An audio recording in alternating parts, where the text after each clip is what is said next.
All right, so today we're going to dive into something pretty exciting. The world of Texas cottage food businesses. We're going to unpack like all the essentials, all the ingredients you need to know to kind of whip up a profitable food business right from your own kitchen.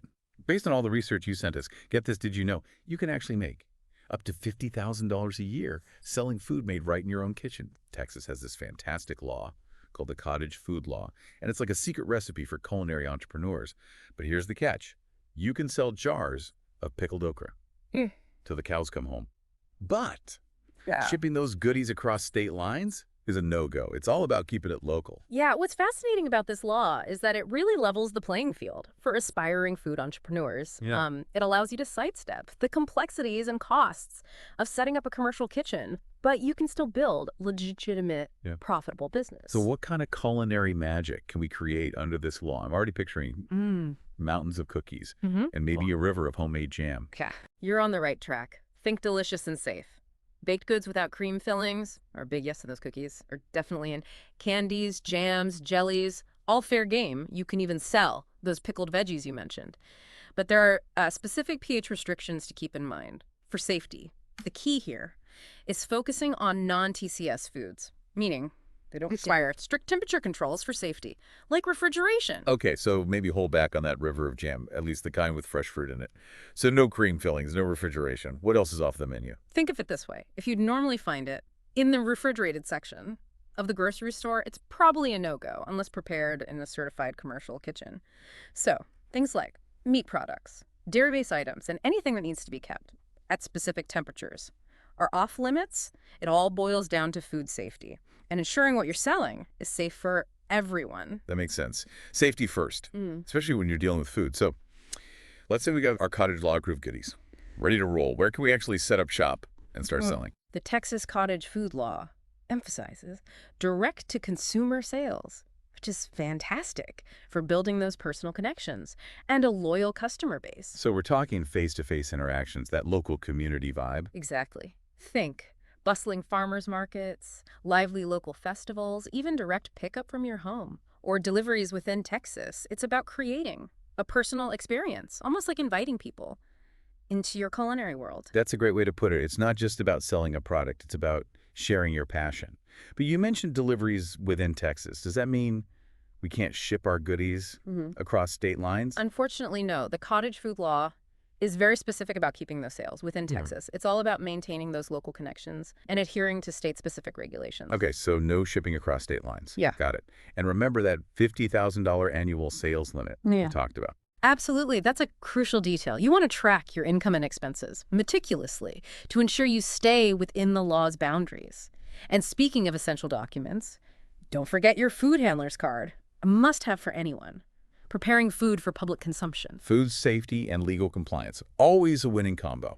Okay, so let's say our listener is ready to hang up that home baker apron and launch this business officially. What kind of business structure are we looking at? Is it as simple as just starting to bake and sell? Not quite. Just like choosing the right pan for a recipe, you need to select the right business structure for your needs. So walk us through the options. What are we working with here? Let's start with the simplest, a sole proprietorship. Imagine you're baking a cake entirely on your own. You make all the decisions, reap all the rewards, but you're also solely responsible for any mishaps. In a sole proprietorship, your business and personal finances are intertwined, meaning you're personally liable for any business debts or legal issues. So it's simple to set up, but maybe not the best. For liability protection. Exactly. Now, let's say you're baking that cake with a friend. You're sharing the workload, the profits, but also the responsibility if something goes wrong. That's similar to a partnership where two or more individuals share ownership and liability. Okay, so partnership, shared responsibilities, shared risks.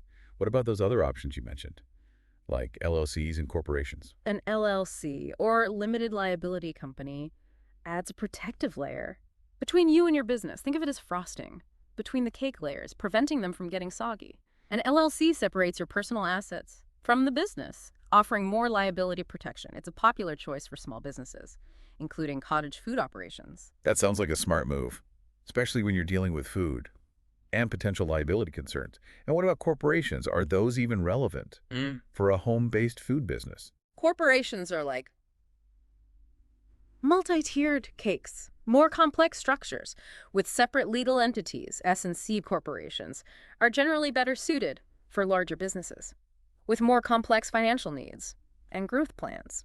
Most cottage food businesses find LLCs more manageable and a better fit for their scale. Right. So we've chosen our business structure. We've got our food handler's card. Anything else we need to check off the list before we start rolling out the dough? Don't forget the official paperwork, permits, and licenses. Even if you're whipping up culinary wonders in your own kitchen, you need to make sure everything's above board and official. Okay. So what kind of permits? What are we talking about? First up, you'll likely need a sales tax permit. Now, here's where it gets a little tricky. Some foods are taxable and others aren't. Prepared foods, like your baked goods or those pickled delights, are generally subject to sales tax. But certain staple foods, like unprocessed fruits and vegetables, might be exempt. It's best to check with the Texas Comptroller of Public Accounts to be absolutely sure. So, sales tax permits, check. What about those local zoning rules you mentioned? Ah, yes. Those pesky zoning regulations. Some cities or HOAs might have restrictions on running a business from your home. It's crucial to check with your local city clerk's office or county government to get the specifics for your area.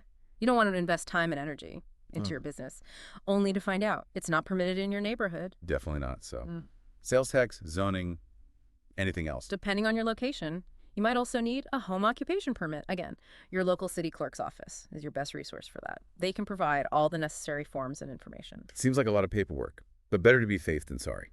So, we've got our business structure, permits and licenses sorted. What's next on the checklist for launching this culinary empire? Now that we've laid the legal groundwork, let's move on to another crucial ingredient for success: food safety. This is absolutely non-negotiable, especially when you're working from a home kitchen. We want happy returning customers, not folks making unexpected trips to the doctor. Absolutely. We're talking spotless kitchens, preventing cross-contamination like a pro, and making sure those labels are crystal clear. You know, I once tried making a batch of blueberry jam without properly sterilizing the jars. And let's just say, it didn't end well. I learned my lesson about food safety the hard way. Yeah, that's a great example, even though Texas doesn't typically require home kitchen inspections. Under the cottage food law, maintaining a sparkling, clean workspace should be your top priority. It's a reflection of your brand and the care you put into your product. Plus, it builds trust with your customers, showing them that you take their health and well-being seriously. Right. It's like that saying, cleanliness is next to godliness. But in this case, it's next to deliciousness. Speaking of labels, what kind of information? Needs to be on those little stickers of knowledge. Texas has specific labeling requirements to ensure transparency and protect consumers. First, you need to include the name and address of your home, where the magic happens. Then, of course, the name of your culinary creation. Are we talking Grandma's Secret chocolate chip cookies or spicy pickle surprise? Whatever deliciousness you're whipping up, make sure it's clearly labeled. Love those names. So, name, address, product name. What else is essential? Next comes the ingredient list, listed in descending order by weight, just like you see on those fancy store-bought treats. And don't forget to highlight any potential allergens. Think wheat, soy, milk, eggs, nuts, anything that could trigger an allergic reaction. You want to be as transparent as possible with your customers. Transparency is key. So, ingredients, allergens, what about that disclaimer I've seen on some cottage food products? Right. You need a disclaimer stating that the food was prepared in a home kitchen and hasn't been inspected by any state or local health departments. It sets the right expectations for customers, letting them know that while your kitchen might not be commercially inspected, you're committed to upholding those same high standards of food safety. Makes sense. Okay, we've got the legal stuff. Food safety, labeling, all those foundational elements. What's next on our journey to cottage food success? Do we just start baking and hope for the best? Not quite. Even though it's a home-based business, a solid business plan can make all the difference. It acts as your roadmap, guiding your decisions and helping you stay on track, even when those inevitable detours pop up. Okay, I get that a business plan is important. Yeah. But it all seems a bit intimidating, especially when you're starting small. What exactly should go into this home-based business plan? It's simpler than you might think. Start by identifying your target market. Are you aiming for busy parents seeking healthy snacks? Or are you catering to dessert enthusiasts with a serious sweet tooth? Once you know who you're baking for, you can do some competitive analysis. Competitive analysis, like spying on the competition. I'm picturing binoculars and a trench coat. Not quite that dramatic. But it is about gathering intel.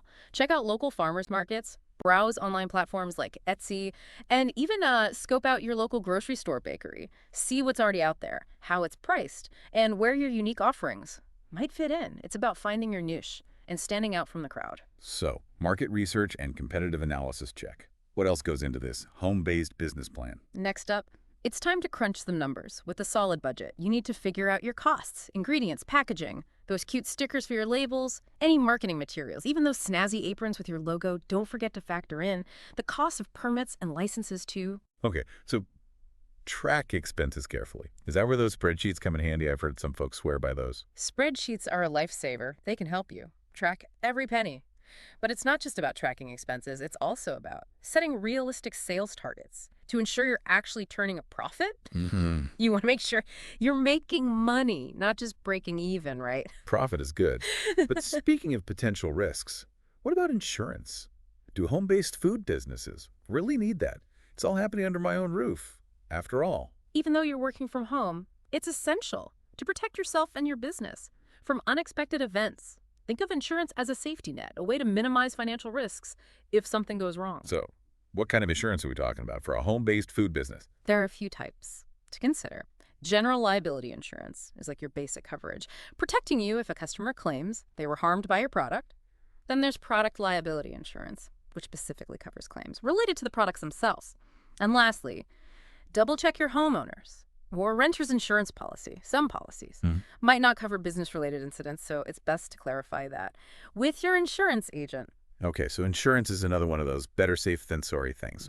Now, we've got our business plan in place, insurance lined up, all the legalities sorted. What's next on the roadmap to building this culinary empire? Do we just start mixing and baking?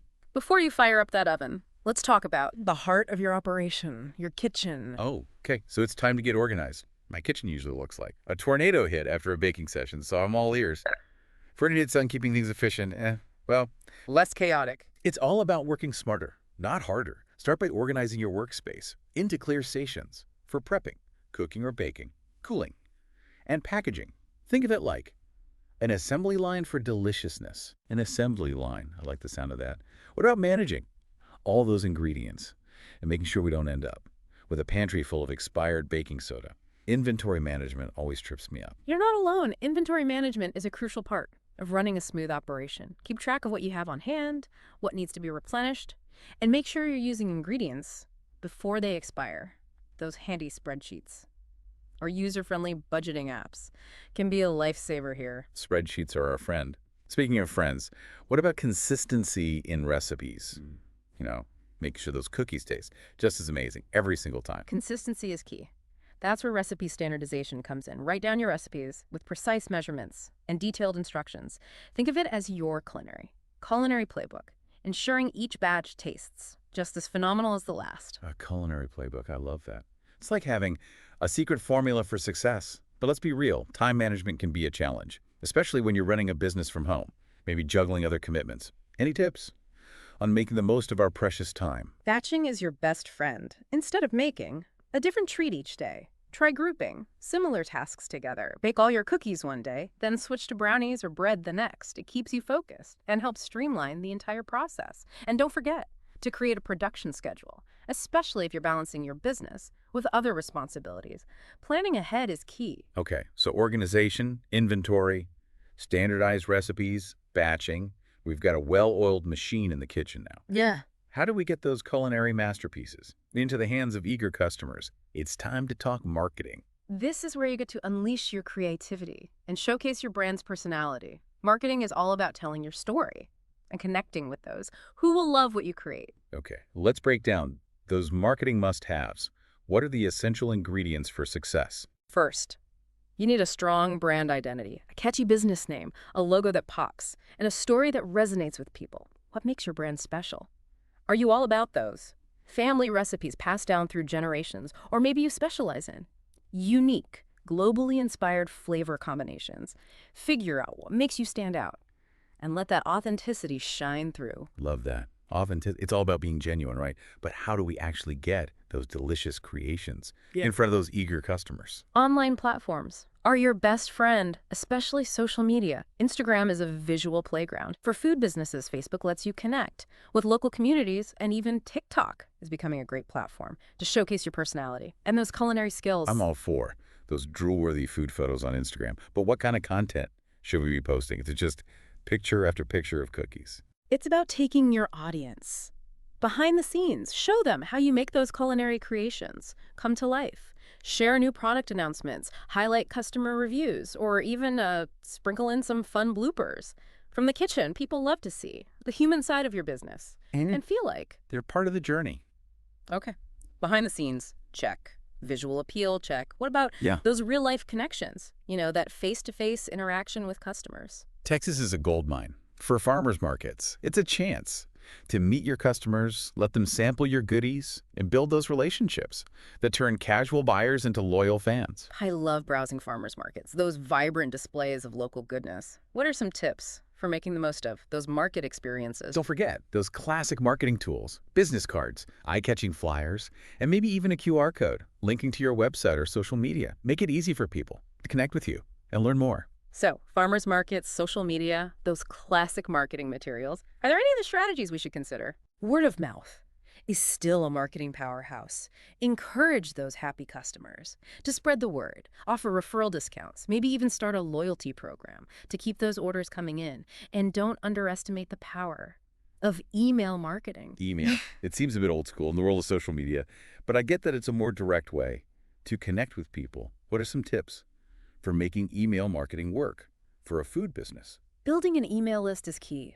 Offer a sign-up incentive at your farmer's market booth, maybe a discount on their first order. Then, use email to share engaging content like new product announcements, seasonal specials, or even behind-the-scenes peeks into your process. It's a way to nurture those relationships and keep your brand top of mind. Email marketing check. We've covered a lot of marketing ground, but now it's time to face that less glamorous side of running a business, the paperwork, the numbers, the stuff that makes some people cringe. It's not the most exciting part, but it's crucial. Okay, let's talk about the dreaded R word, record keeping. Even if you're a solo operation, staying organized with your finances will save you a lot of stress later on. Absolutely. Track every sale, every expense, every ingredient purchase, even those trips to the office supply store for more sticky labels. So we're back to those spreadsheets. Spreadsheets are great, but there are also user-friendly accounting software options out there, like QuickBooks or Wave. That can make this process much smoother. They can even help you generate reports and track your profitability over time. Technology to the rescue. But let's not forget about the other T word, taxes, something we all try to avoid thinking about, Oh. but definitely can't ignore. Unfortunately, taxes are a reality for every business.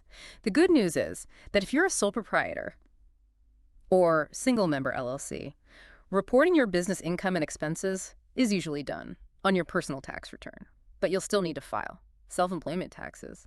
The key is to set aside funds throughout the year, specifically for taxes, so you're not scrambling come tax season. And if you're feeling overwhelmed or unsure about something, it's always a good idea to consult with a tax professional. Great advice. So we've mastered the legal stuff, food safety, marketing, even those dreaded taxes.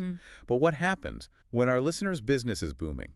What if they hit that $50,000 sales limit or decide they want to expand beyond those cottage food law restrictions? That's when things get really exciting. Maybe you're dreaming of selling at local stores, partnering with restaurants, or even launching your own e-commerce website to ship those culinary creations across the country. The possibilities are endless. Okay, I'm already feeling the entrepreneurial spirit soaring. But let's start with wholesale. How does a home-based food entrepreneur even begin to navigate that world? First, you need to assess if your current setup can handle the increased volume. Wholesale often involves larger orders, tighter deadlines, and a whole new level of production. More organization, more efficiency, maybe even a bigger oven. Exactly. You might need to invest in additional equipment, streamline your production process, or even consider bringing on some extra help. Think about it this way. If you're used to baking a dozen cookies at a time, can you scale that up to 100 or more without sacrificing quality or consistency? That's a good point. Scaling up definitely requires some strategic planning. But once we've got our operations streamlined, how do we actually find those wholesale partners? Do we just start knocking on doors with samples in hand? While a little taste testing never hurts, there's a more strategic approach. Start by identifying local businesses that align with your brand and product offerings. Maybe there's a specialty food store, a cozy coffee shop, or even a restaurant that might be interested in featuring your products. Think about where your ideal customer hangs out and try to connect with businesses that cater to that audience. So, it's about finding those businesses that share your values and target a similar customer base. Makes sense. But how do we actually approach them? Do we send a formal proposal, a casual email, or just slide into their DMs? Don't be afraid to reach out directly. A well-crafted pitch, highlighting your unique offerings and your commitment to quality can go a long way. Emphasize what sets you apart. Maybe it's your use of locally sourced ingredients, your family recipes, or your dedication to sustainable practices. Remember, you're not just selling a product, you're selling an experience, a story, a piece of your passion. Piece of your passion. I love that. Okay, so wholesale is all about strategic partnerships and finding those perfect fit businesses. Now, let's talk about the world of e-commerce. It seems like everyone is buying everything online these days. How can a cottage food business tap into that massive market? E-commerce is a fantastic way to expand your reach beyond your local community, but it comes with its own set of considerations. Like what? What are some key things to think about before launching into the e-commerce world? First and foremost, you need to assess if your products are suitable for shipping. Delicate pastries might not hold up well in transit, and temperature-sensitive items could spoil if not handled properly. You might need to experiment with different packaging and shipping methods to ensure those goodies arrive in perfect condition. So, product suitability is crucial. What about the logistics of actually setting up an online store? Yeah. Is it complicated to create a website and all that? There are a few different approaches you can take. You could build your own website using e-commerce platforms like Shopify or Squarespace, giving you full control over the design and functionality. Or you could leverage existing marketplaces like Etsy or Amazon Handmade, which already have established audiences and built-in marketing tools. Each platform has its pros and cons, so it's important to research and choose the one that aligns with your budget and your tech skills. Okay, so website versus marketplace. Yeah. Lots to consider there.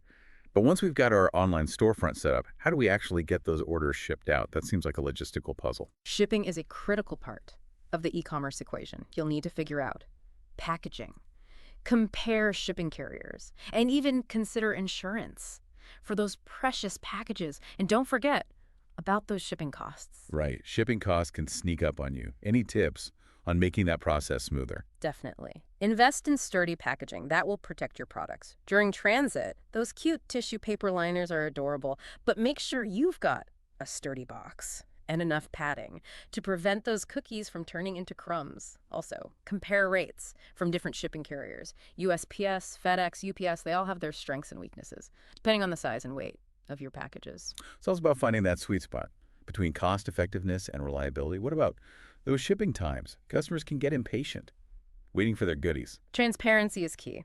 Clearly communicate shipping times on your website or product listings so customers know what to expect. And consider offering multiple shipping options, standard, expedited overnight, to give those eager customers more flexibility. Okay, so shipping is another layer of complexity to consider. We've talked a lot about expanding beyond that $50,000 sales limit, venturing into wholesale or exploring e-commerce.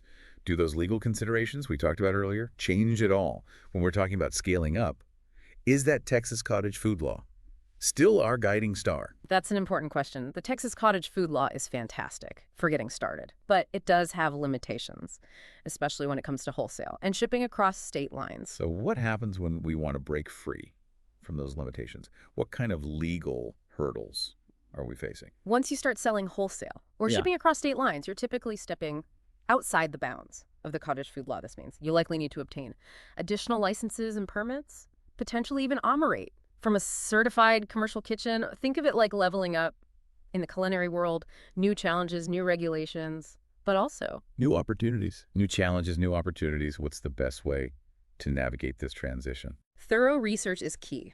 Contacting the Texas Department of State Health Services and your local health department is an excellent starting point. They can guide you through the specific regulations that apply to your situation and ensure you're operating legally and safely. Regulations, regulations, regulations.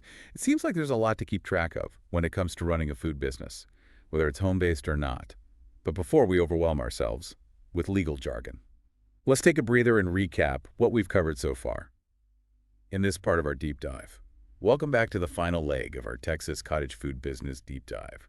We've covered a lot of ground, from legal necessities and food safety to marketing strategies and even those dreaded taxes. But now, let's explore those extra sprinkles of magic that can truly elevate your business. We're talking about moving beyond just surviving Yeah. and into the realm of thriving. Okay, so our listener has aced the Texas cottage food law. Their kitchen is a well-oiled machine, and they've got customers lining up for their goodies. What's next on the menu for success? Even if your cookies are flying off the shelves, there's always room for improvement. Think of those wildly popular food bloggers who are constantly experimenting with new recipes or tweaking their techniques. They understand that continuous improvement is key to staying ahead of the game. So, it's not about setting up shop Yeah. and then just coasting along. We've got to keep that momentum going. Exactly. Your business is like a garden. It needs constant nurturing and attention. To flourish, stay curious, embrace new ideas, and never stop learning. Speaking of learning, how can our listeners stay ahead of the curve in this ever-changing food industry? New trends pop up faster than you can bake a batch of cookies. That's where market research becomes your secret weapon. Pay attention to what's happening in your local community. Are there any new dietary trends emerging? Are people gravitating towards specific flavors or ingredients? Oh, we're talking about being observant. Yeah. Almost like a food detective. Exactly. Check out food blogs and magazines, follow industry influencers on social media, and even attend food festivals and events. It's all about immersing yourself in the culinary world and picking up on those subtle shifts in consumer preferences. Okay, so be observant, stay informed. What about when those inevitable bumps in the road appear? Every business faces challenges, Yeah. right? How can our listener navigate those tough moments? Resilience is a key ingredient. In any entrepreneurial journey, think of those times when a cake falls flat or a batch of cookies burns. It's all part of the process. Setbacks are inevitable, but it's how you respond. That defines your success. So, when that big order falls through, Yeah. or a recipe just doesn't turn out right, what's the best You approach? don't panic. Take a deep breath, assess the situation, and then create a plan of action. Sometimes it's about problem solving, figuring out why that recipe flopped, and tweaking it next time. Sometimes it's about adapting, finding a creative solution to a last-minute challenge. And sometimes it's simply about picking yourself up, dusting off the flour, and trying again. It's about having that grit, that determination to keep going. But even the most determined entrepreneur can benefit from a little support. What about building a network of fellow food lovers and business owners? Is that important? Connecting with other food entrepreneurs can be a game changer. Not only can you share ideas, resources, and support, but you can also learn from each other's experiences. Imagine having a group of fellow bakers and picklers to brainstorm marketing strategies with, or to vent to, when those inevitable challenges arise. It's like a support group. But for food lovers, where can our listener find their tribe of fellow foodpreneurs? There are tons of online and in-person communities dedicated to food businesses. Search for local meetups, join industry Facebook groups, or attend conferences and workshops specifically for food entrepreneurs. Those connections can provide invaluable insights, support, and even lead to exciting collaborations. And don't underestimate the power of those relationships you build at farmers markets and local events. Those folks are in the trenches with you and understand the unique joys and challenges of running a food business. It's like building a whole ecosystem of support and inspiration. Okay. So we've talked about the importance of continuous improvement, resilience, building a supportive network. But let's not forget about the most important ingredient of all, passion. You're absolutely right. Passion is the fuel that keeps you going, even when things get tough. It's what makes those early mornings and late nights worthwhile. It's what inspires you to keep experimenting, to push boundaries, and to share your culinary creations with the world. It's the heart and soul of your business. Mm. As we wrap up this deep dive, let's distill it all down to the essence of what it takes to launch a successful and fulfilling Texas cottage food business. What are those key takeaways for our listener? Knowledge is power. Understanding the legal landscape, prioritizing food safety, and crafting a solid business plan are non-negotiables. Then, it's about finding your niche, building a brand that reflects your passion, and connecting with your ideal customers. Through authentic marketing, remember, it's a marathon, not a sprint. There will be challenges along the way. But with perseverance, creativity, and a whole lot of heart, you can create a thriving food business that nourishes both your soul and your community. That's a beautiful way to put it. And remember, you don't have to go it alone. Building a supportive network of fellow foodpreneurs, mentors, or even just friends and family who believe in your dream can make all the difference. So, aspiring food